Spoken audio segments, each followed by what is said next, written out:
Halo teman-teman, di sini kami dari kelompok 5 akan mengasah skill mengajar kami nih pada Micro Teach minggu ini. Dan yang sesuai diamanahkan oleh Bu Yulia Sofiani, kami akan mengajar dengan tema Kerajaan Maritim Islam dan hubungannya dengan dunia luar. Apa aja sih? Penasaran nggak ya? Yuk langsung saja. Sekilas tentang kerajaan maritim di Indonesia. Umumnya, kerajaan di Indonesia memiliki dua jenis topografi wilayah, yaitu daratan dan lautan, yang nantinya akan berpengaruh terhadap perkembangan kerajaan-kerajaan yang mendudukinya, sehingga memiliki sumber daya atau resources yang berbeda. Namun di sini ada 3 klasifikasi nih orientasi kerajaan sebagai berikut. Yang pertama ada kerajaan agraris, kemudian kerajaan maritim, dan yang terakhir ada kerajaan agraris dan maritim. Yuk kita langsung ulas satu persatu. Kerajaan agraris pada umumnya merupakan kerajaan yang berorientasi pada daratan. Maka dari itu, sumber daya alam yang dimanfaatkan sebagian besar dari daratan, walaupun tidak menutup kemungkinan bahwa kerajaan tersebut dapat memanfaatkan sumber daya lautan sebagai resource tambahan. Contoh kerajaan agraris yaitu Mataram kuno, walaupun menurut perkembangan penelitian arkeolog, kerajaan ini masih memiliki nuansa kemaritiman.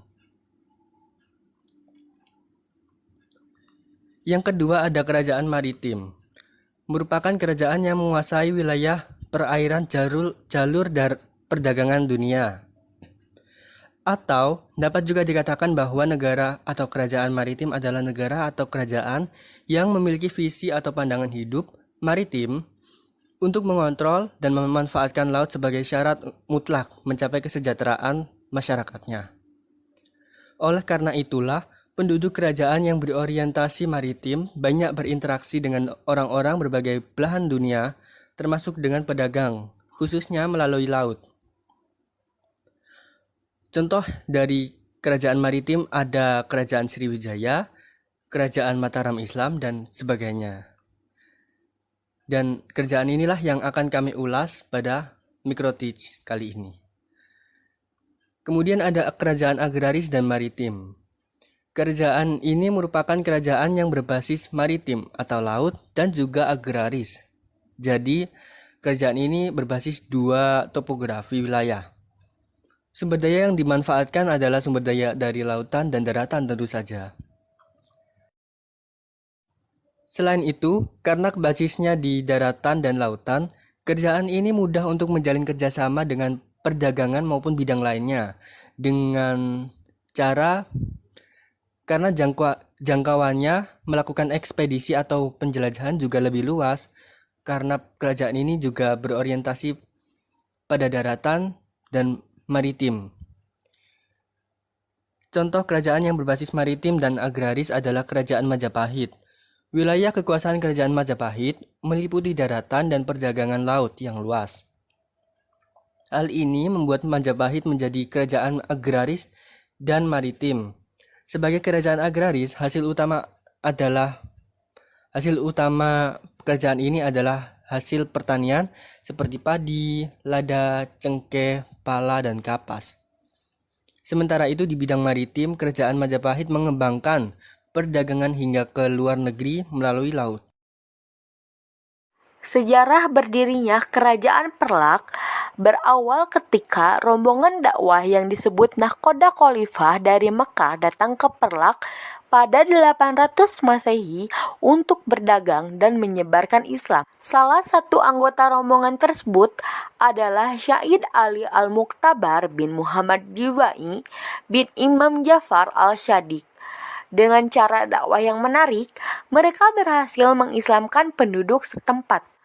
Selain itu, sebagian rombongan mulai menikah dengan penduduk lokal, termasuk Syahid Ali Al-Muqtabar. Pernikahan Syahid Ali Al-Muqtabar dengan Putri Tansir Dewi dianugerahi putra bernama Alaidin Syahid Maulana Abdul Aziz Shah. Alaiddin Syahid Maulana Abdul Aziz Shah inilah yang ketika dewasa mendirikan kerajaan Perlak.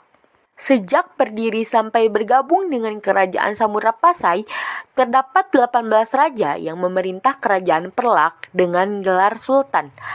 Para sultan kerajaan Perlak dapat dikelompokkan menjadi dua dinasti, yaitu dinasti Syahid Maulana Abdul Aziz Shah dan dinasti Johan Berdaulat.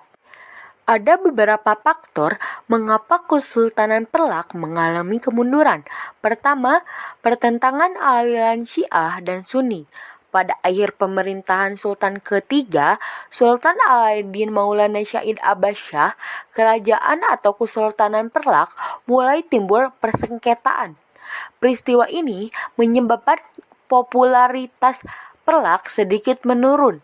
Awalnya, ketika pulangnya salah seorang keluarga Merah Perlak dari Mekah, yaitu Merah Abdul Qaid Shah, ia merupakan tokoh yang bermazhab Syafi'i dan berpaham Sunni. Oleh karena itu, timbul persengketaan antara kedua paham Sunni dan Syiah yang sudah lama memerintah Perlak. Peristiwa ini terus berlanjut sampai pada masa pemerintahan Sultan Syahid Maulana Ali Muhayyad Shah. Untuk mengatasi masalah ini, daerah Perlak mau tidak mau harus dibagi menjadi dua daerah. Pertama, Perlak bagian Baroh atau utara yang berada dalam kekuasaan Syahid Maulana dengan ibu kotanya Bandar Khalifah. Kedua, Perlak bagian Tunong selatan yang berada di bawah kepemimpinan Mahdum Merah Abdul Qadir Shah dan pusat pemerintahannya berada di Bandar Tualang. Pada ketika itu, kerajaan Islam Perlak telah dibagi menjadi utara dan selatan atau yang disebut dengan sebagian Perlak Daratan dan Perlak Pesisir yang diperintah oleh dua dinasti, masing-masing dinasti Aziziyah dan dinasti Mahdum yang diasaskan oleh Merah Abdul Qadir Shah. Pada masa pemerintah Mahdum Abdul Malik Shah, Johan Berdaulat dari 966 sampai 973 Masehi, Sultan Perlak ke-7 sekali lagi terjadi huru-hara. Tetapi ia mampu menyelesaikan huru-hara ini dengan suatu perjanjian damai yang disebut Perjanjian Al-Uwaimah. Pada 10 Muharram 353 Hijriah atau 963 Masehi, ada 4 isi dari perjanjian ini. Pertama, kedua belah pihak tidak boleh angkat senjata. Kedua, dinasti Aziziyah memerintah Perlak Baroh. Ketiga, dinasti Mahdum memerintah Perlak Tunong. Keempat, hubungan luar negeri harus di bawah satu pimpinan. Dalam hal ini diserahkan kepada Sultan Abdul Malik Shah. Akibat perjanjian ini, Perlak dapat diselamatkan dari perpecahan dan kehancuran. Faktor kedua penyebab kemunduran kerajaan ini adalah adanya serangan kerajaan Sriwijaya. Penyerangan Sriwijaya ke Perlak karena Sultan Perlak menolak pemerintah Sriwijaya agar kerajaan Perlak tunduk di bawah kekuasaannya dan membayar upeti. Kesultanan Tidore. Kesultanan Tidore merupakan salah satu kerajaan yang pernah berjaya dalam sejarah kawasan timur Indonesia, tepatnya di Maluku Utara. Dikarenakan posisinya yang sangat strategis dalam dunia perdagangan, terlebih di Kepulauan Maluku, yang merupakan sumber atau penghasil rempah-rempah Nusantara dan dunia. Kerajaan Tidore pun kerap sekali dikaitkan dengan saudara kembarnya, yaitu Kesultanan Ternate. Maka dari itu, Tidore pernah menjadi saingan Kesultanan Ternate dalam bidang perdagangan rempah-rempah. Sumber rempah-rempah tersebut mendorong bangsa-bangsa Eropa untuk menguasai. Kedua kerajaan Islam ini bersifat ekspansionis, di mana Ternate menguasai wilayah barat Maluku, sedangkan Tidore menguasai wilayah timur. Kerajaan Tidore didirikan pada 1081 Masehi, yang mana letak Tidore ini tercatat sudah beberapa kali mengalami pemindahan ibu kota. Letak ibu kota yang terakhir adalah di Limau Timore, yang kemudian berganti nama menjadi Soasio hingga saat ini. Raja pertama Tidore ialah Syah Jati atau Muhammad Nakil yang naik tahta pada 1081 Masehi yang merupakan saudara masyhur Malamo, raja pertama kerajaan Ternate. Masuknya agama Islam ke Kepulauan Maluku tidak lepas dari kegiatan perdagangan yang dibawa oleh para pedagang Muslim melalui aktivitas berniaga dari Malaka dan para mubalik dari Pulau Jawa. Hubungan tersebut pun berpengaruh terhadap proses penyebaran Islam di Tidore. Berdasarkan silsilah raja pertamanya, Syah Jati yang merupakan saudara masyhur Malamo, raja pertama dari kerajaan Ternate, mengatakan bahwasannya Syah Jati menganut agama Islam. Namun ada juga yang menyebutkan yang pertama kali membawa dan masuk Islam di Kesultanan Tidore ialah Raja Ciryati atau Sultan Jamaluddin. Setelah Sultan Jamaluddin memeluk agama Islam berkat dakwah Syekh Mansur dari Arab, keluarga besar raja beserta rakyatnya pun secara beransur-ansur memeluk agama Islam. Dikarenakan sebelum masuknya Islam ke Tidore, raja-raja Tidore secara turun-temurun menganut aliran animisme atau bisa dikenal dengan agama Shiman yang menganut kepada roh-roh leluhur nenek moyang. Pada awalnya, kerajaan Ternate dan Tidore hidup berdampingan secara damai, di mana kerajaan Ternate di bawah kekuasaan Sultan Ben Akorala dan Tidore di bawah kekuasaan Sultan Almankor. Mereka juga memiliki puluhan perahu yang digunakan untuk berperang dan mengawasi lautan yang menjadi wilayah dagangnya. Namun perkembangan dan kemajuan kerajaan tersebut membuat perebutan pengaruh dan kekuasaan kedua wilayah yang mengakibatkan keduanya membentuk dua buah persekutuan yang bernama Uli Lima atau Persekutuan Lima Saudara yang dipimpin oleh kerajaan Ternate dengan membawahi Ambon, Bakan, Obin, dan Seram. Sedangkan Uli Siwa atau Persekutuan Sembilan Saudara yang dipimpin oleh kerajaan Tidore dengan membawahi Makean, Halmahera, Kai, dan pulau-pulau lain hingga ke Papua bagian barat. Kedua persekutuan tersebut saling berselisih untuk menguasai perdagangan rempah-rempah. Pada tahun 1521 sampai 1526 setelah meninggalnya Sultan Jamaluddin, jabatan sebagai Sultan Tidore digantikan oleh putra sulungnya, yaitu Sultan Mansur, di mana pengaruh asing mulai masuk ke Maluku Utara. Pada tahun 1521 ini, Sultan Mansur menerima kedatangan Spanyol sebagai sekutu untuk mengimbangi kekuatan Kesultanan Ternate, merupakan pesaing yang bersekutu dengan Portugis. Kedatangan mereka ke Maluku yaitu ingin menguasai dan memonopoli perdagangan rempah-rempah di Maluku. Adanya perselisihan yang terjadi antara Ternate dan Tidore mampu dimanfaatkan oleh mereka. Bahkan mereka mampu mengadu domba kerajaan Ternate dan Tidore yang sedang berselisih serta ikut campur dalam pemerintahan dalam negeri. 2 hari setelah kedatangannya, Sultan Mansur memberikan jamuan kepada Spanyol dan hubungannya pun semakin erat. Namun pada tahun 1524, hubungan yang erat ini membuat orang-orang Portugis marah, yang pada akhirnya mereka yang berkedudukan di Ternate melakukan penyergapan terhadap Kesultanan Tidore. Tujuannya untuk merebut Tidore dari pengaruh Spanyol. Pada tahun 1526, Sultan Mansur wafat dan kemudian pada tahun 1529, putra bungsunya Amiruddin Iskandar Zulkarnain dilantik menjadi Sultan Tidore.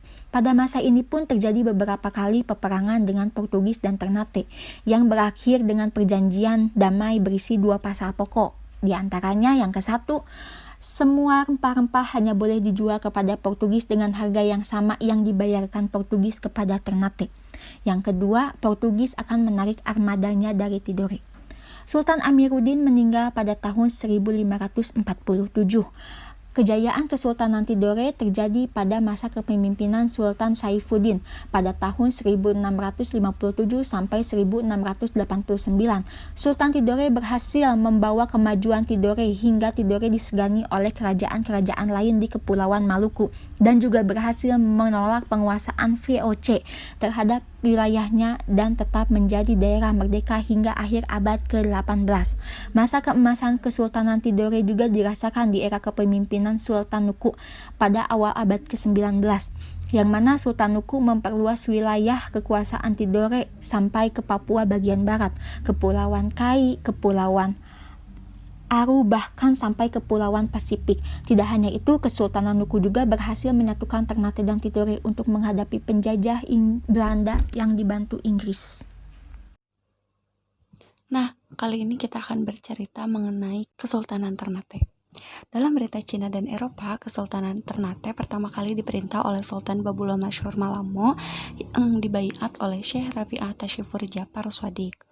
Hal ini bermula ketika 4 kerajaan di Maluku Kiraha yang meliputi Ternate, Bacan, Tidore, dan Jailolo sering berkelahi. Kemudian diputuskan bahwasannya Sultan dari Ternate memiliki tanggung jawab terhadap seluruh persoalan keempat kekuatan, yang artinya pemimpin dari keempat kerajaan tadi adalah Kesultanan Ternate. Wilayah Ternate sendiri dikelilingi dengan lautan yang berbatasan dengan sebelah timur dengan Selat Halmahera dan sebelah barat dengan Laut Maluku.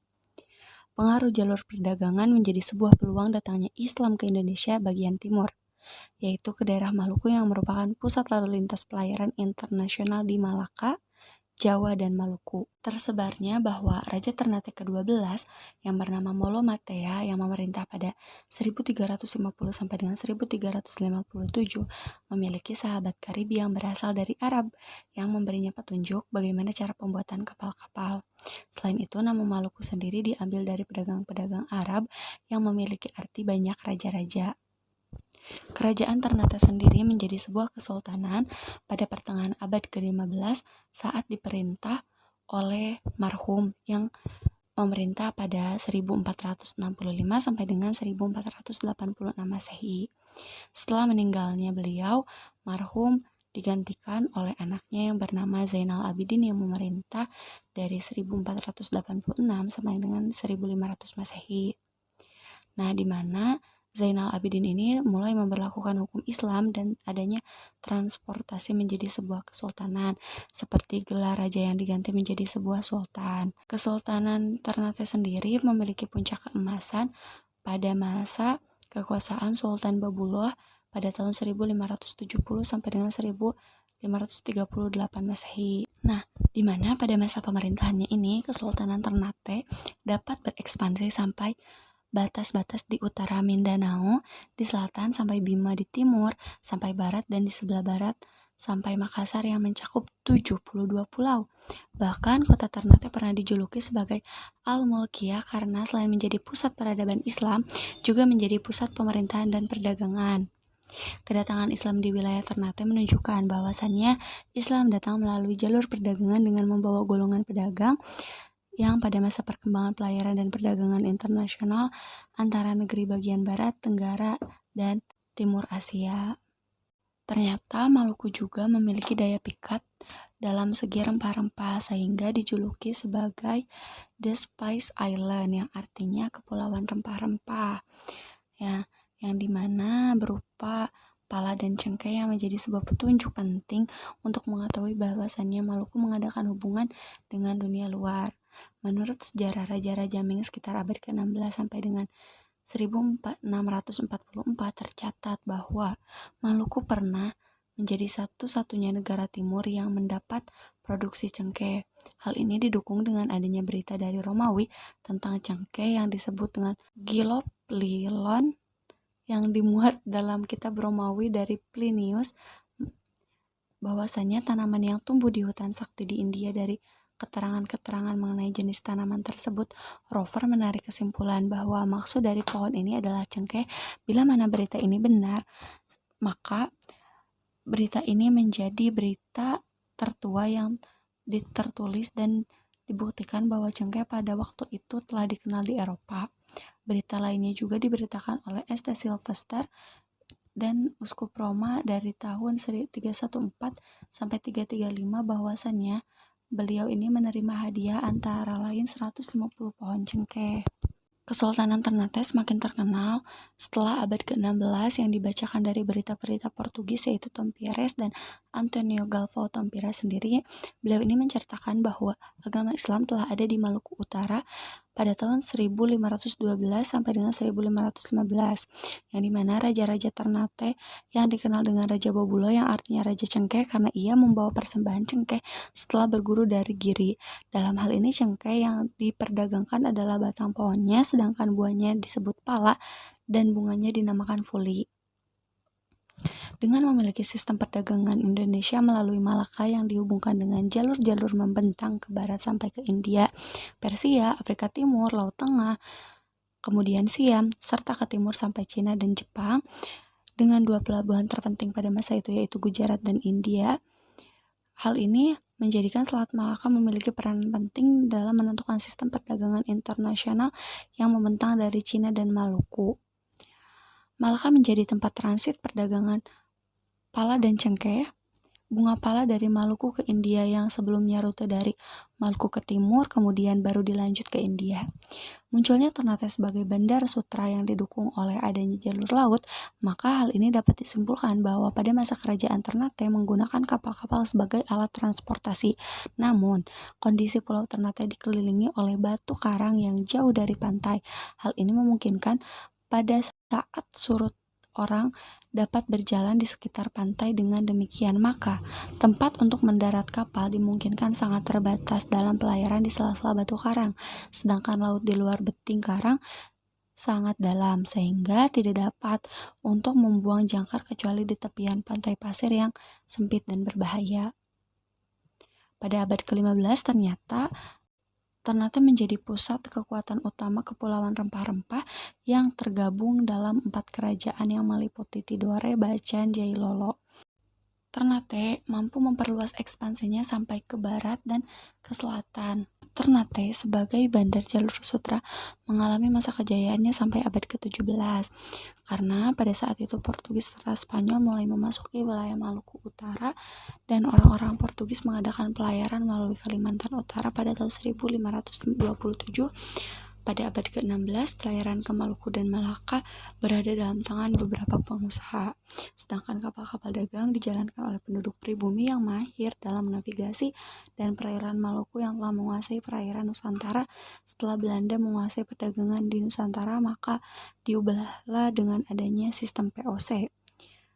Nah, flashback pada tahun 1440-an, seorang Italia bernama Nicolas de Conti telah menetap di Ternate selama 25 tahun dan menjadi orang Eropa pertama yang membuat catatan tentang Maluku. Beliau membuktikan bahwasannya bandar Ternate memiliki nilai yang tinggi.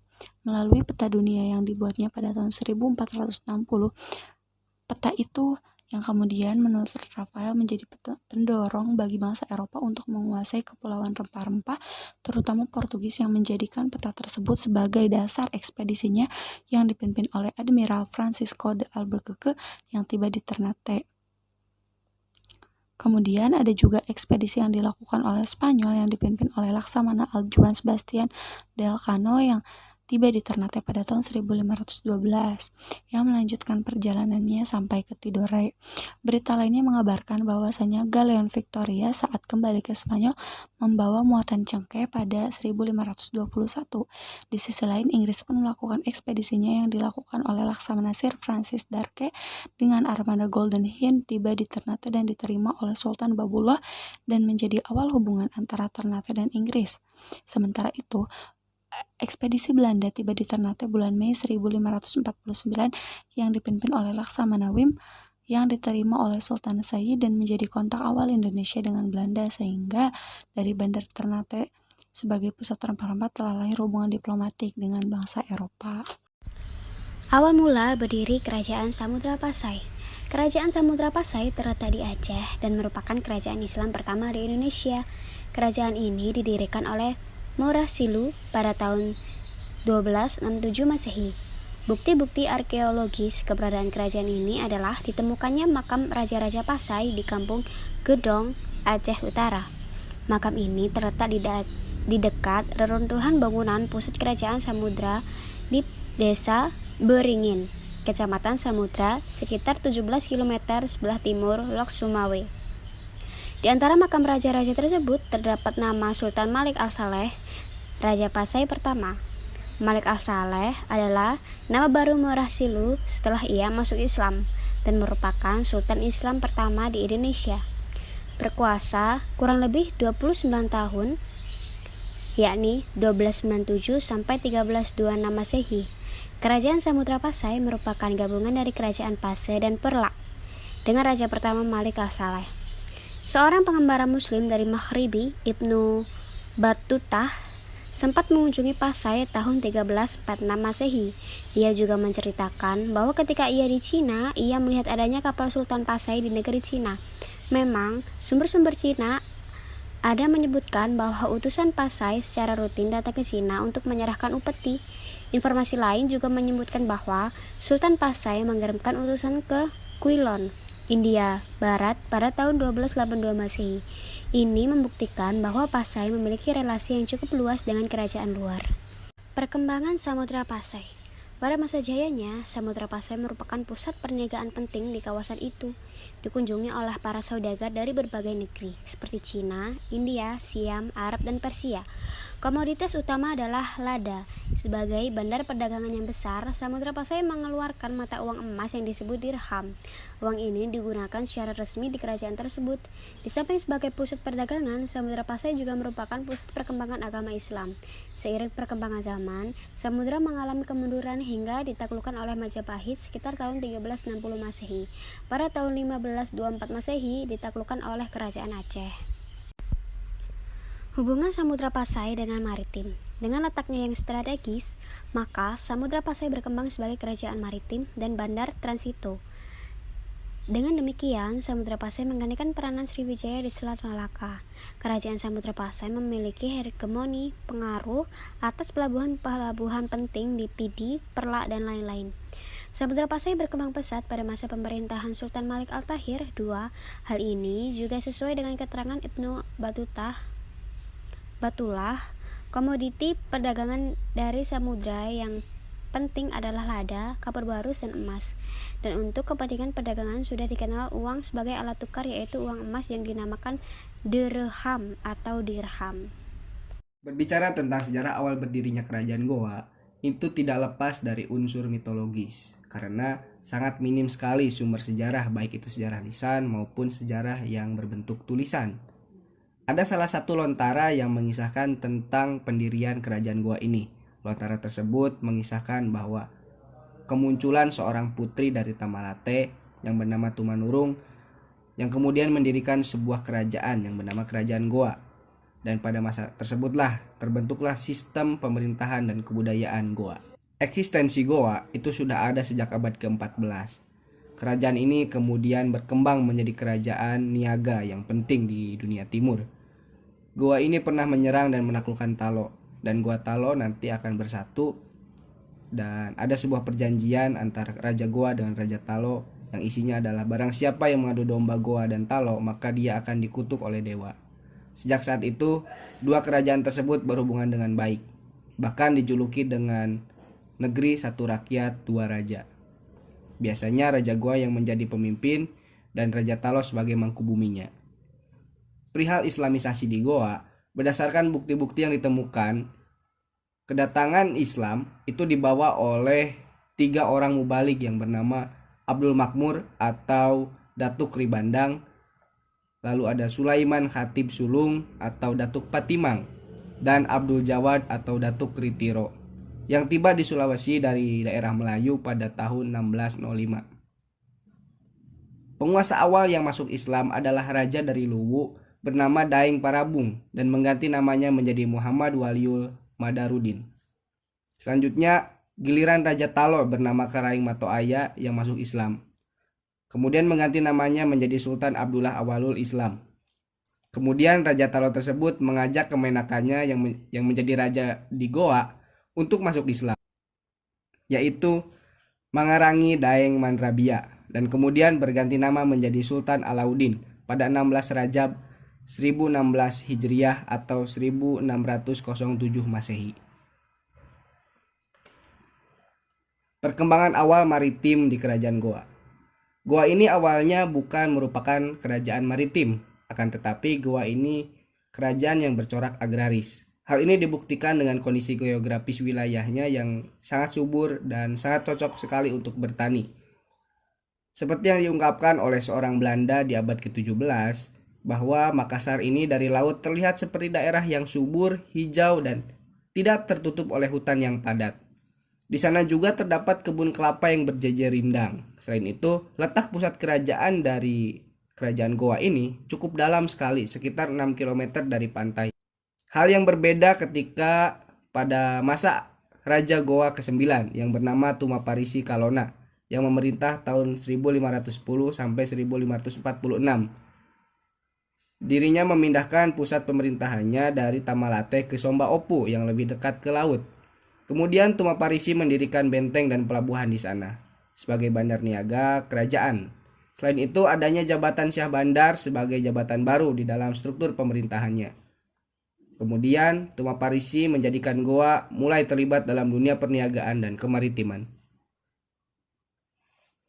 Dalam rangka memonopoli perdagangan laut di sekitarnya, Tumaparisi juga banyak menaklukkan kerajaan-kerajaan kecil yang berpotensi untuk menghambat Goa dalam menguasai perdagangan maritim di Sulawesi. Seperti misalnya menaklukkan Bulukumba, Lembangang, Sidenreng, Supa, Siang, Parigi, Katingang, dan Garasi. Kerajaan-kerajaan tersebut kemudian ditarik upeti dan dijadikan sebagai negeri bawahan. Mereka diharapkan dapat mengalihkan kegiatan niaganya di Bandar Makassar. Selain itu, Goa mengangkut barang dagangan dan orang-orang sebagai budak dari kerajaan-kerajaan tersebut untuk diperdagangkan di bandar niaganya. Lambat laun, Bandar Niaga Makassar mulai ramai, hingga pedagang-pedagang dari Melayu seperti Johor, Patani, Pahang, Minangkabau, Campa, dan sebagainya yang sebelumnya membangun koloni dagang di Siam memohon kepada Raja Goa untuk diizinkan mendirikan perwakilan dagang di sana. Akhirnya permohonannya diterima dan mereka menetap di Manggalengkana. Selain itu, para pedagang dari negeri lain diizinkan mendirikan kantor perwakilan dagangnya di Makassar, seperti Belanda di tahun 1607 mendirikan kantor dagangnya. Inggris pada tahun 1613, Spanyol pada 1615, Denmark pada 1618, dan Cina pada 1618. Kantor-kantor dagang tersebut berada di sebelah timur benteng.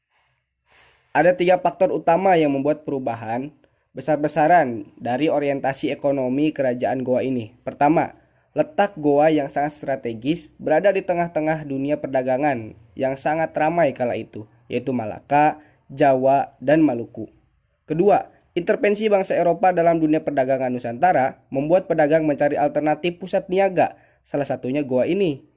Ketiga, peranan penduduk di daerah sebagai pedagang dan pelaut yang melakukan pelayaran ke daerah produksi di bandar niaga lain, kemudian memperdagangkannya di Makassar sehingga bandar niaga Makassar ini semakin ramai. Hubungan maritim dengan bangsa luar. Kejayaan kerajaan Goa ini dimulai ketika raja menerapkan prinsip mare liberum atau laut bebas yang menjadi dasar kebijakan pemerintahannya pada waktu itu.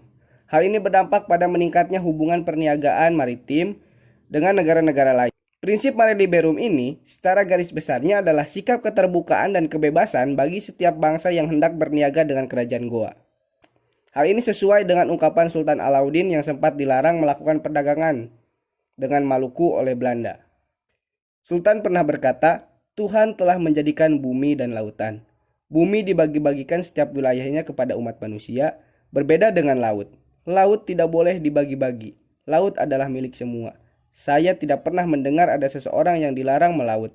Jika engkau Belanda melakukan hal tersebut, berarti sama saja dengan merampas makanan dari mulut saya. Saya hanya seorang raja yang miskin. Dalam konteks inilah, Sultan sangat membela sekali perdagangan pintu terbuka ini, dan saat menentang monopoli dagang yang dilakukan oleh orang-orang Belanda. Atas dasar otoritas dan kebijaksanaannya, Sultan Alauddin mengizinkan berbagai pedagang dari seluruh penjuru dunia untuk berjualan di bandar dagangnya. Sultan juga menjamin keamanan dan keadilan bagi pedagang-pedagang tersebut. Namun, Belanda datang untuk membujuk Sultan agar mereka diizinkan memonopoli perdagangan. Bandar Niaga Makassar terkenal sebagai pasar utama di Asia Tenggara dalam bidang rempah-rempah. Hal ini karena rempah yang ada di Maluku hanya dipasarkan di sini. Berbagai negara seperti Spanyol, Portugis, Inggris, Denmark, Cina, Belanda, dan India banyak mengambil rempah-rempah di sini. Kesaksian dari seorang biarawan Spanyol bernama Domingo Navarrete dalam perjalanannya dari Manila ke Cina yang sempat terdampar dan menetap di Makassar terlebih dahulu pada tahun 1657 sampai 1658, ia mengungkapkan bahwa Makassar telah berkembang sangat pesat. Banyak sekali kapal-kapal milik negara-negara Eropa berlabuh di sana.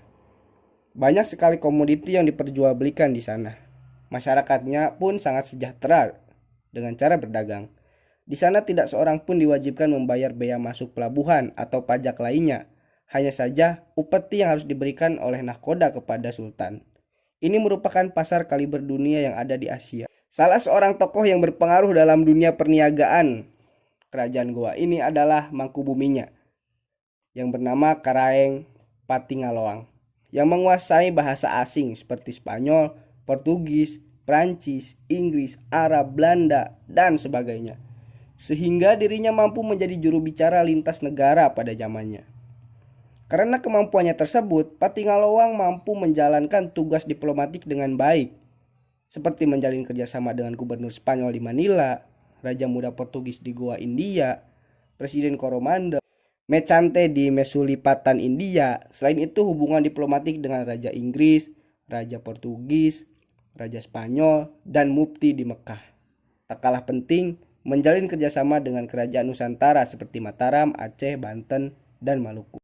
Atas jasa besarnya tersebut, Goa menjadi sangat terpandang pada abad ke-17.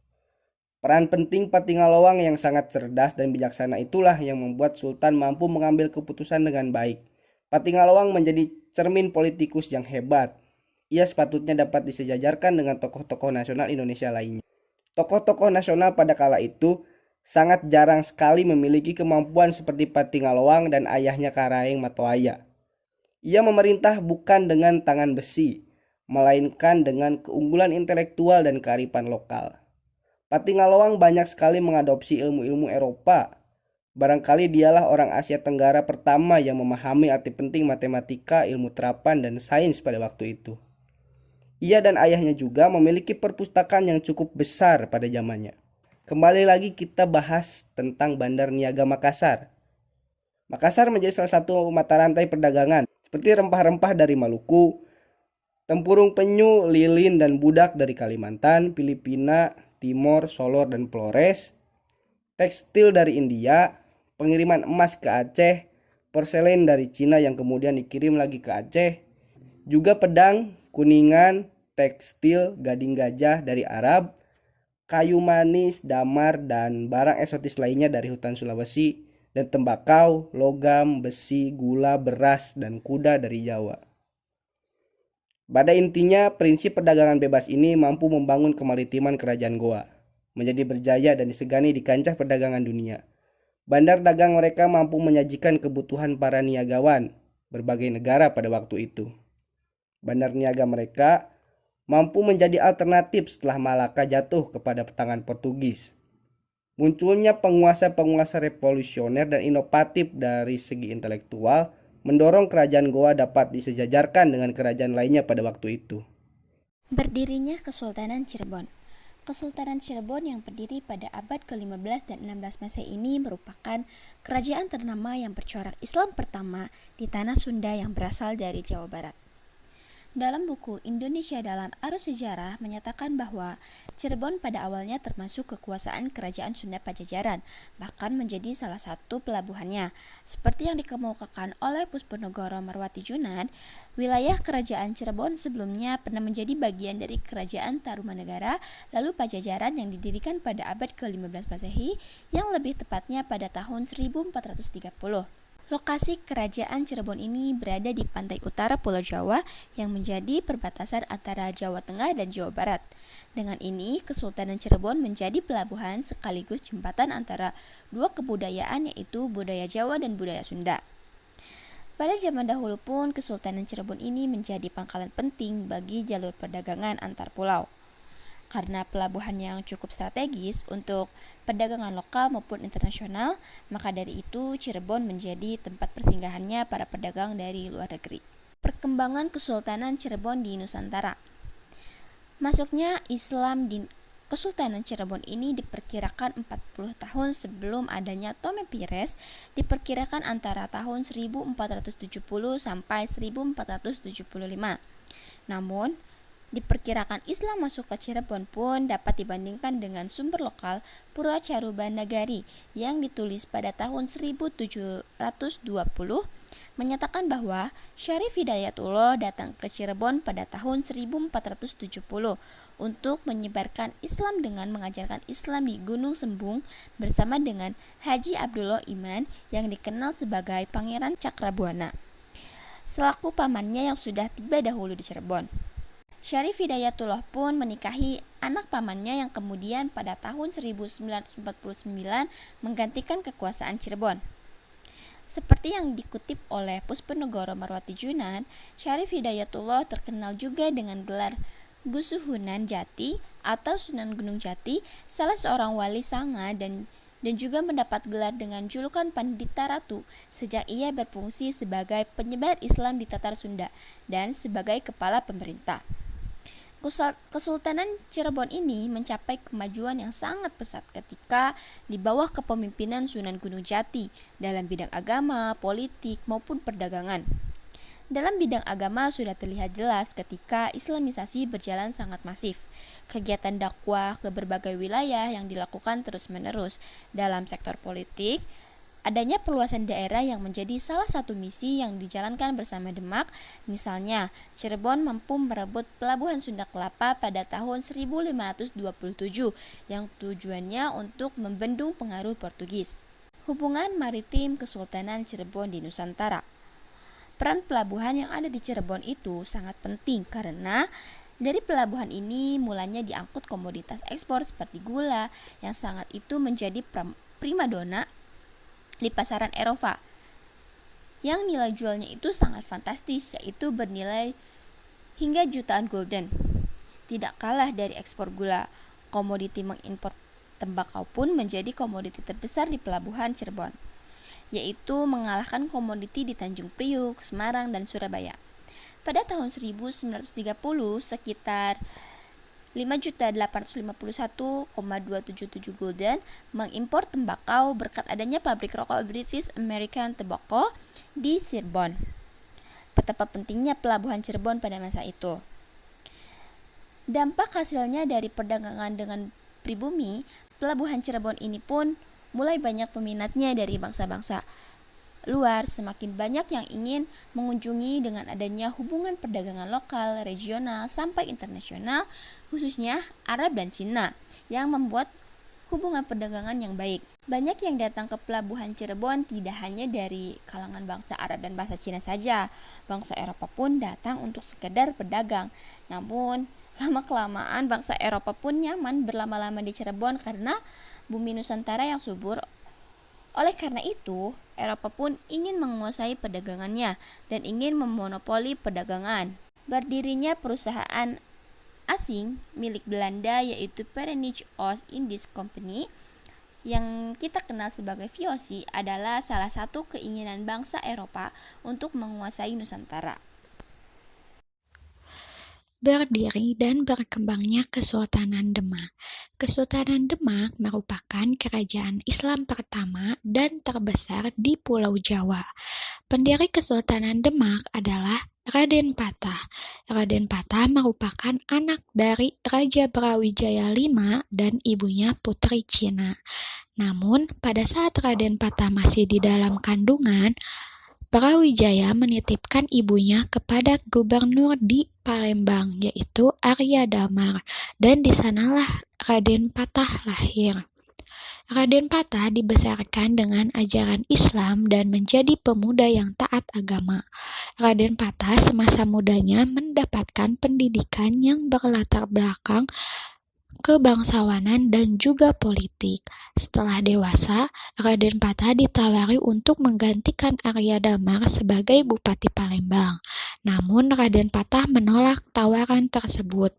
Lalu Raden Patah pergi ke Pulau Jawa dengan ditemani oleh Raden Kusen sebagai adik tiri dari Raden Patah. Setelah Raden Patah dan Raden Kusen sampai di Pulau Jawa, mereka berguru kepada Sunan Ampel di Surabaya yang kemudian hari Raden Patah atas saran dari Sunan Ampel pindah ke Jawa Tengah, tepatnya Gelagah Wangi, untuk membuka sebuah pesantren, sedangkan Raden Kusen mengabdi kepada Majapahit. Pada perkembangannya, Brawijaya mengangkat Raden Patah untuk menjadi bupati di Gelagahwangi, yang kemudian diganti namanya menjadi Demak dengan ibu kotanya Bintara atau Bintoro. Namun, pada saat kerajaan Majapahit melemah, Raden Patah mulai memisahkan diri dan mendirikan Kesultanan Demak. Pada saat pemerintahan Raden Patah dengan gelar Sultan Shah Alam Akbar, Kesultanan Demak berkembang dengan pesat dengan wilayah kekuasaannya yang cukup luas, yaitu hampir sepanjang pantai utara Pulau Jawa. Dengan pengaruhnya ke luar Pulau Jawa seperti Palembang, Jambi, Banjar, dan Maluku. Selain itu juga, Raden Patah berhasil dalam berbagai bidang, yaitu bidang pertahanan dan perluasan. Dalam perluasan dan pertahanan, Kesultanan Demak dibuktikan dengan ditaklukkannya Girindra Wardana yang merebut tahta Majapahit sehingga Raden Patah mengambil alih kekuasaan Majapahit dahulu. Selain itu, Raden Patah berani untuk melawan Portugis di Malaka yang mengganggu Kesultanan Demak dengan mengirimkan pasukan di bawah pimpinan putranya yang bernama Pati Unus. Namun sayangnya usaha tersebut gagal. Dalam bidang agama serta kerjasama dengan ulama, Raden Patah menerapkan hukum Islam dalam segala kehidupan sehari-hari. Selain itu, Raden Patah berhasil membangun masjid yang masih berdiri hingga saat ini, yaitu Masjid Agung Demak yang dalam proses pembuatannya dibantu oleh para wali songo. Kesultanan Demak memiliki 3 orang raja yang terkenal, yaitu Raden Patah sebagai pendiri Kesultanan Demak, kedua adalah Pati Unus yang hanya memerintah dalam kurun waktu yang sangat singkat karena beliau gugur, dan yang ketiga Sultan Trenggana. Pada masa pemerintahan Sultan Trenggana, Kesultanan Demak sampai pada masa kejayaannya karena wilayah kekuasaannya hampir seluruh Pulau Jawa. Kesultanan Demak sebagai kerajaan Islam maritim. Letak geografis Kesultanan Demak sangat strategis. Letaknya di tepi Sungai Selat di antara pegunungan Moria dan Jawa. Dengan didukung letak geografis tersebut, menghantarkan Kesultanan Demak mendapatkan keuntungan dalam bidang perdagangan maupun bidang pertanian. Berada pada jalur perdagangan Nusantara, memungkinkan Demak menjadi kerajaan maritim. Dalam kegiatan perniagaan, Demak berperan sebagai penghubung antara daerah penghasil rempah-rempah Indonesia bagian timur dengan Indonesia bagian barat. Sebab lain Kesultanan Demak menjadi kerajaan maritim adalah penguasaan Demak terhadap pelabuhan-pelabuhan penting di daerah pesisir pantai Pulau Jawa. Kesultanan Demak sebagai kerajaan maritim merupakan warisan legitimasi dari kerajaan sebelumnya, yaitu Kerajaan Majapahit, karena hampir dari kekuasaan Kerajaan Majapahit dahulu banyak diambil oleh Kesultanan Demak. Penunjang lainnya ialah Portugis berhasil menduduki Malaka, sehingga banyak pedagang yang berpindah haluan untuk melakukan proses perniagaan di wilayah kekuasaan Demak. Sehingga Demak pada saat itu berubah menjadi pusat perdagangan. Kejayaan Kesultanan Demak sebagai kerajaan maritim sudah bermula sejak akhir dari pemerintahan Raden Patah. Setelah Raden Patah meninggal, kepemimpinan digantikan oleh Pati Unus. Demak di bawah Pati Unus adalah Demak yang berwawasan Nusantara. Semasa ayahnya masih hidup, Pati Unus sangat semangat membantu ayahnya untuk menjadikan Demak sebagai kerajaan maritim. Hal tersebut dibuktikan dalam tindakannya menuruti perintah Raden Patah dengan menyerang Portugis di Malaka, yang pasukannya langsung dipimpin oleh Pati Unus. Namun penyerangan tersebut gagal karena armada Portugis lebih unggul dari armada milik Kesultanan Demak. Tetapi hal tersebut merupakan realisasinya dalam perluasan dan pertahanan Kesultanan Demak. Di sisi lain, kegagalannya tersebut membuka jalan Kesultanan Demak pada kehancuran pelabuhan-pelabuhan yang dimilikinya. Setelah Pati Unus wafat, tanduk kepemimpinan beralih kepada Sultan Trenggana. Pada pemerintahan Sultan Trenggana, Demak melakukan perluasan wilayah dan hampir seluruh wilayah Pulau Jawa berhasil ditaklukkan. Sampai akhir hayatnya, Sultan Trenggana terus memperluaskan kekuasaan Kesultanan Demak. Setelah Sultan Trenggana wafat, terjadi kekosongan kekuasaan. Karena kekosongan kekuasaan tersebut, terjadi perang saudara yang merebutkan kursi kekuasaan, dan hal tersebut mengakibatkan Kesultanan Demak lambat laun kejayaannya memudar. Kesultanan Aceh Darussalam merupakan sebuah kerajaan bercorak Islam yang berada di Provinsi Aceh dengan berlokasi di utara Pulau Sumatera dengan ibu kota kerajaan di Banda Aceh. Sebelum menjadi kerajaan Islam, Aceh Darussalam merupakan kerajaan Hindu-Buddha yang dalam catatan sumber adalah kerajaan Indrapurba yang pusat pemerintahannya di ibu kota Lamuri atau Banda Aceh sekarang. Ketika tahun 1059 sampai 1069 Masehi, tentara Cina yang menduduki kerajaan Indrajaya menyerang kerajaan Indrapurba yang saat itu diperintah oleh Maharaja Indra Sakti. Saat peperangan, Indrapurba meminta bantuan kepada kerajaan Islam Parlak. Dalam peperangan itu, tentara Cina berhasil dikalahkan. Untuk membalas jasa tersebut, Maharaja Indra Sakti harus masuk Islam dan harus mengawinkan anak perempuannya yang bernama Putri Blieng Indra Kesumawati dengan Murah Johan, seorang putra raja dari negeri Lingga yang saat itu ikut serta dalam peperangan. Setelah Maharaja Indra Sakti meninggal, Murah Johan diangkat sebagai raja yang bergelar Sultan Alauddin Johan Shah. Di bawah pemerintahannya, kerajaan Indrapurba diubah menjadi kerajaan Islam dengan nama Kerajaan Darussalam yang beribu kota di tepi Sungai Kuala Naga. Dalam perkembangannya, Kerajaan Darussalam berubah nama menjadi Kerajaan Aceh Darussalam di bawah pimpinan Sultan Ali Mughayat Shah.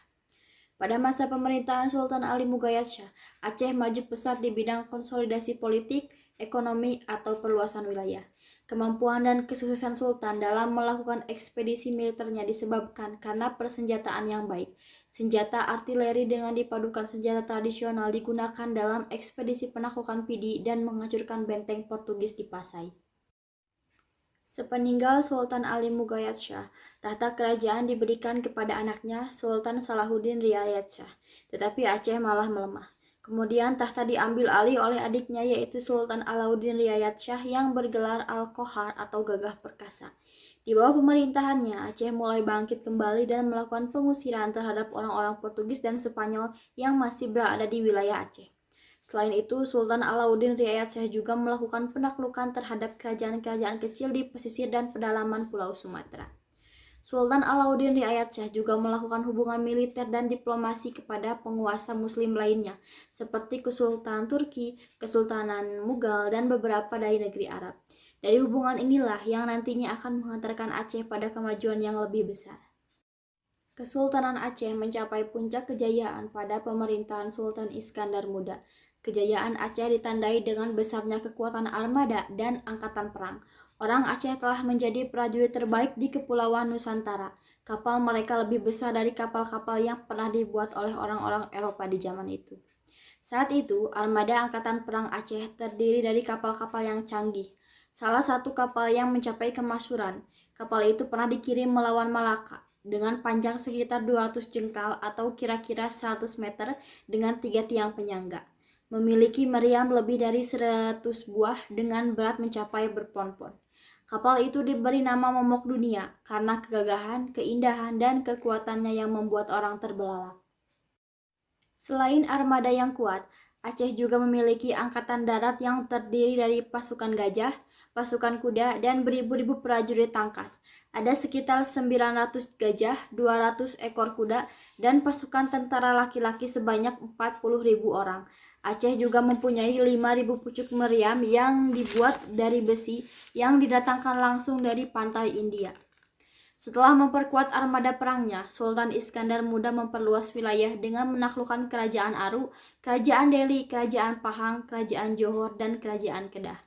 Selain itu, Sultan juga memperluas wilayah pelabuhan, sehingga pelabuhan Aceh semakin ramai pengunjung. Dari sinilah Sultan Iskandar Muda melakukan perdagangan lada yang merupakan komoditas utama dari Sumatera. Lada ini kemudian diekspor ke para pedagang Islam dan juga pedagang Eropa. Bea cukai lada ini sebesar 7% dari harga yang telah ditetapkan. Monopoli perdagangan ini sangat efektif untuk meningkatkan pendapatan kerajaan. Selain memonopoli perdagangan, Aceh juga menjalin kerjasama dengan bangsa asing seperti Turki, Kerajaan India, Kerajaan Inggris, dan Kerajaan Perancis. Dari kerajaan-kerajaan tersebut, Aceh mendapatkan berbagai macam barang tembikar, bandela-bandela kapas, kain, dan guci besar yang berisi mentega dan juga kain tenun. Sedangkan barang-barang dari Aceh sendiri yaitu gajah, kuda, belerang, kayu cendana, gading, sutra, dan ekspor utama yaitu lada. Nah, dengan perjuangan melalui kekuatan armada perang dan meningkatkan monopoli perdagangan tersebut, Aceh tumbuh menjadi kerajaan maritim di Nusantara. Awal mula terjadinya Kerajaan Talo yaitu di mana sebelum berdiri Kerajaan Gua Talo yang terletak di Sulawesi Selatan, di mana berasal dari gabungan Kerajaan Gua dan Talo. Sebelum kerajaan ini disatukan antara Kerajaan Gua dengan Kerajaan Talo, wilayah ini sebelumnya berasal dari Tonangkalopi, seorang raja Goa ke-6, yang dimana raja tersebut membagi dua wilayah untuk kediaman putranya yang bernama Batara Goa dan Karaeng Loesaro. Nah, akhirnya mereka pun menjalankan tugas masing-masing, yang dimana Batara Goa melanjutkan ke pemerintahan ayahnya, sedangkan Karaeng Loesaro mendirikan kerajaan baru yang telah diberikan oleh ayahnya, yang bernama Kerajaan Talo. Dengan adanya pembagian rata kerajaan bukan membuat kedua kerajaan tersebut saling keterikatan maupun saling membantu satu sama lain dalam mengurusi kepemerintahan kerajaannya, namun malah menghadirkan perseteruan yang terus berlanjut yang pada akhirnya menimbulkan konflik dan perang antar saudara yang merebutkan wilayah kekuasaannya masing-masing. Nah, perang saudara tersebut terjadi karena persamaan kerajaan atau wilayah yang ingin direbut oleh kedua kerajaan tersebut. Nah, yang dimana kerajaan Goa dan Talo itu dipertemukan di sebuah bukit untuk melakukan peperangan yang akan merebut kekuasaan wilayah kerajaan lain. Nah, dari situlah pertikaian itu makin menjadi dan terus berlangsung. Perang saudara ini berhasil ditaklukkan oleh Kerajaan Goa pada saat masa pemerintahan Raja ketiga dari Talo yang melakukan sumpah keramat, yang dimana isinya siapa saja yang berani mengadu dombakan Kerajaan Goa dan Talo maka akan dikutuk oleh sang dewa. Maka dari situlah terjalin kekeluargaan yang erat antara Kerajaan Goa dan Talo hingga terbentuknya gabungan kerajaan yaitu Kerajaan Goa Talo yang kerap sekali disebut kerajaan kembar. Nah, penyebaran agama Islam itu pada awal mulanya yaitu datangnya seorang yang beragama Islam masuk ke daerah yang sama sekali belum mengenal ajaran Islam. Dengan demikian, seorang tersebut menyebarkan agama Islam, yakni dengan jalur perdagangan, yang dimana mereka memiliki niat tujuan utama, yaitu untuk melakukan proses transaksi perdagangan. Namun, di samping itu, mereka juga telah berhasil menyebarluaskan agama Islam ke dalam daerah-daerah atau kota-kota yang belum diislamkan. Maka dari situlah pengaruh Islam mulai masuk ke daerah tersebut. Sama halnya yang terjadi di Sulawesi Selatan, sebelum agama Islam dijadikan agama resmi Kerajaan Goa Talo, Islam telah meluas di kalangan masyarakat Sulawesi Selatan yang dibawa oleh pedagang-pedagang Muslim yang berasal dari berbagai wilayah. Pada saat Kerajaan Malaka jatuh ke tangan Portugis pada tahun 1511 Masehi, banyak pedagang-pedagang Muslim mencari pelabuhan untuk melakukan transaksi perdagangan. Salah satu yang dikunjungi oleh perdagangan tersebut adalah pelabuhan yang ada di Sulawesi Selatan. Sering dengan berjalannya waktu, perdagangan yang telah memeluk agama Islam itu mulai masuk ke Kerajaan Goa. Bangsa Melayu yang berada di Pulau Sumatera yang merupakan orang pertama inilah bangsa Melayu yang menyebarkan agama Islam di Kerajaan Goa. Dari situ banyak sekali peranan-peranan tokoh Islam yang mempunyai peran penting dalam perkembangan Kerajaan Goa. Dari situlah bahwa Islam itu agama resmi kerajaan. Kemudian kerajaan yang telah menerima Islam itu pun menjadi pusat dalam penyebaran Islam dengan memanfaatkan pengaruh dan kekuasaan politik untuk mengislamkan daerah-daerah yang ada di sekitarnya. Pendirian dan perkembangan Kesultanan Banten di Indonesia. Berdirinya Kesultanan Banten bermula dari pertandingan antara Pangeran Hasanuddin dengan Prabu Pucuk Umum, yaitu pertandingan menyambung ayam atau mengadu ayam yang kala itu terkenal pada tahun 1525. Pertandingan tersebut dimenangkan oleh Pangeran Hasanuddin. Sebagai imbalannya atas kemenangan tersebut, Pangeran Hasanuddin mengambil alih tata Prabu Pucuk Umum yang kala itu memerintah Kerajaan Banten Girang. Wilayah Banten yang sangat strategis sebagai kota dimanfaatkan dengan baik oleh Sunan Gunung Jati atau Syarif Hidayatullah untuk memperdayakan putranya, yaitu Pangeran Hasanuddin yang memenangkan pengadu ayam tersebut untuk membangun dan mengembangkan Kesultanan Banten. Pangeran Hasanuddin menjadi sultan pertama di wilayah Banten dan titik awal Kesultanan Banten berdiri, sekaligus menggantikan Banten Girang yang sebelumnya bercorak Hindu sebagai menjadi Kesultanan Banten yang bercorak Islam. Selanjutnya adapun perkembangan Kesultanan Banten menurut masa kekuasaan sultan-sultan yang pernah memerintah Kesultanan Banten ialah sebagai berikut. Dari perkembangan dan pergantian masa pemerintahan tersebut, masa pemerintahan yang dikenal sebagai masa kejayaan Kesultanan Banten adalah pada masa Sultan Ageng Tirtayasa antara 1650 sampai 1683 Masehi. Pernyataan itu dibuktikan dengan adanya pelabuhan Banten yang telah menjadi pelabuhan internasional sehingga perekonomian Kesultanan itu maju pesat. Sekarang saya akan membahas hubungan Kesultanan Banten dengan mancanegara melalui perdagangan di Pelabuhan Banten. Dalam perkembangannya, Kesultanan Banten mengalami pertumbuhan yang sangat pesat sejak awal pendiriannya. Sebagai contoh, di kawasan Teluk Banten, Sultan Banten yang memimpin kala itu yaitu membangun institusi penting sebagai motor perubahan sosial di Banten sejak tahun 1552, yaitu antara lain masjid sebagai basis kegiatan sosial keagamaan. Yang kedua ada Surosowan sebagai pusat pemerintahan dan ada pula pelabuhan sebagai sentra ekonomi, bisnis, dan perdagangan internasional. Dalam hubungannya dengan negara lain kala itu, Pelabuhan Banten digerakkan oleh transaksi ekspor-impor pelaku bisnis dari seluruh pelosok negeri dari berbagai latar belakang dan suku bangsa, budaya, dan agama untuk mengembangkan kejayaan atau mengembangkan kesejahteraan masyarakat Kesultanan Banten tentu saja. Di bawah pemerintahan Sultan Ageng Tirtayasa, beliau sempat mengirimkan 2 orang utusannya ke Inggris sebagai duta besar yang ditugasi juga membeli senjata. Selain itu, Sultan menggalang hubungan dengan baik dengan Aceh, Makassar, India, Mongol, Turki, dan Arab. Upaya yang dilakukan oleh Sultan Ageng Tirtayasa dalam upaya mengembangkan kerajaan Islam Banten di dalam aspek politik dan sosial, masyarakat Banten melalui hubungan kerjasama internasional. Sultan Ageng Tirtayasa melakukan hubungan kerjasama internasional melalui perekonomian perdagangan untuk dapat membuat kesejahteraan masyarakat Banten. Kerajaan Mataram berdiri pada abad 17 di Pulau Jawa. Nah, Mataram sendiri ini merupakan kerajaan yang agraris atau dominan pertanian serta kurang dalam hal kemaritiman.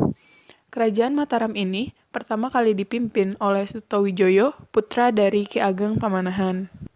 Kiai Ageng Pamanahan mendapat hadiah tanah di Mataram dari Sultan Pajang berkat keberhasilannya membunuh Arya Penangsang dalam perang perebutan tahta atas Demak.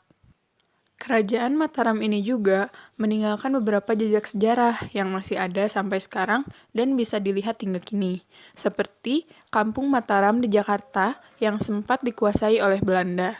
Masa kejayaan bagi Kerajaan Mataram yaitu ketika berhasil menyatukan tanah Jawa dan sekitarnya, termasuk Madura.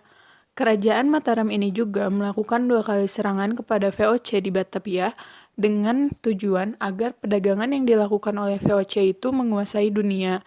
Tetapi akhirnya Kerajaan Mataram harus meminta bantuan kepada VOC pada masa-masa keruntuhannya.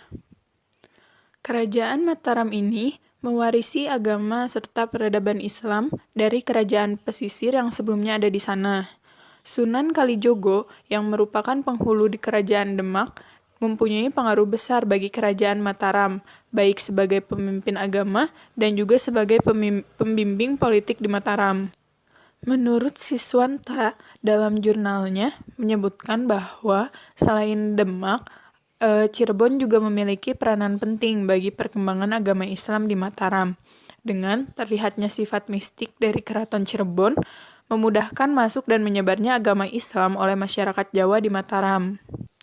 Wilayah Mataram pada masa kejayaannya mencakup sebagian Pulau Jawa dan juga Madura. Karena terjadi perselisihan perdagangan antara VOC dengan Mataram, maka Mataram melakukan koalisi dengan Kesultanan Banten dan juga Kesultanan Cirebon, lalu melakukan penyerangan terhadap VOC. Terjadi kegagalan serangan, tetapi itu tidak membuat Mataram mengalah. Justru Mataram mencari cara yang lain agar bisa mendapatkan wilayah bagi Mataram dan juga Demak. Susuhunan Ingalaga Mataram memindahkan penduduk dari Jawa Tengah dan juga Sumedang ke daerah Karawang yang pada saat itu masih berbentuk hutan. Nah, para penduduk tersebut dituntut untuk menjadikan Karawang sebagai wilayah pertanian atau agraris. Selain membuka hutan, Mataram juga melakukan pembangunan jalan yang dapat menghubungkan antara Karawang dan juga Mataram. Hal-hal yang dilakukan oleh Mataram terhadap VOC tidak membuahkan hasil, karena pada akhirnya tetap Mataram kekurangan persenjataan dan kekayaan yang sudah mulai habis. Maka Mataram meminta bantuan kepada VOC di masa-masa kehancurannya. Kerajaan Mataram sendiri sebenarnya memiliki garis pantai di wilayah selatan kerajaan, yaitu Samudra Hindia. Ibu kota Mataram juga berdiri tepat di antara dua sungai pada sisi barat dan juga timur. Samudra Hindia di sisi selatan dan Gunung Merapi di sisi utara yang sekaligus dijadikan benteng alami pertahanan oleh kerajaan Mataram. Menurut Stefanus dan juga Lukas Kustoro, dalam jurnalnya menyebutkan bahwa Sultan Agung menaklukkan dan menguasai wilayah pesisir utara Jawa dan mengganti dengan sistem agraris, karena memang pada hakikatnya Sultan Agung sendiri tidak menginginkan kemaritiman, tetapi lebih berfokus kepada pertanian serta perkebunannya. Sampai pada akhirnya, saat Mataram jatuh ke tangan VOC, perkebunan dan pertanian yang sebelumnya dimiliki oleh Mataram menjadi kontestasi ekonomi politik di pesisir utara.